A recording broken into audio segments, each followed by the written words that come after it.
আজকে আমি যাব বারাসাত রিও ব্যাংকুয়েটে ধুতি পাঞ্জাবি পরে ক্যাটারিং করতে, তাই দেরি না করে কিন্তু প্রতিদিনের মতো কিন্তু বেরিয়ে গেছিলাম। আজকে কিন্তু যাবো কিন্তু আমরা সেই ব্যাংকুয়েটে কিন্তু এই গাড়িটাতে করে, আর বলতে বলতে কিন্তু রিও ব্যাংকুয়েটে কিন্তু আমরা চলে এসেছিলাম। আর বেসিক্যালি কিন্তু ভিতরে এমবিএসটা কিন্তু আজকে খুব ভালো দেখতে লেগেছিল, তাই এত সুন্দর ব্যাংকুয়েটটার আমি একটু ভিডিও করে নিলাম। আর ভিডিওটা করার পর কিন্তু আমার কিন্তু খুব ভালো লেগেছিলো, যেহেতু আজকে এরকম ব্যাংকুয়েটে আমরা কাজ করব এই প্রথমবার, তাই নিচে নেমে পুরো ব্যাংকুয়েটটাকে কিন্তু ঘুরে দেখে নিয়েছিলাম। আর কিন্তু বাইরের কিন্তু ফুলের থিমটা কিন্তু খুব ভালো করেছিল, আর রাত্রেবেলার ডেকোরেশনটা দেখতে কিন্তু আমার খুব ভালো লেগেছিল। আর এবার তোমরা ভিতরের আফটার বিপদটা দেখো। তারপর কিন্তু আমাদের হলুদ কালারের একটা এরকম পাঞ্জাবি দিয়ে দিয়েছিল, সেটা পরে কিন্তু ভাই আনন্দে নাচছিল।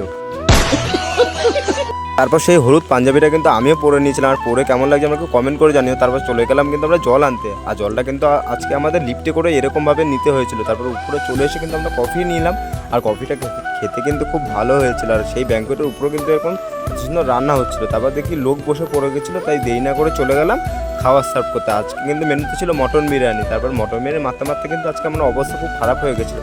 তারপর আমরাও খেতে বসে পড়েছিলাম। এখন খেয়ে দিয়ে উঠে চলে যাচ্ছি বাড়ির দিকে।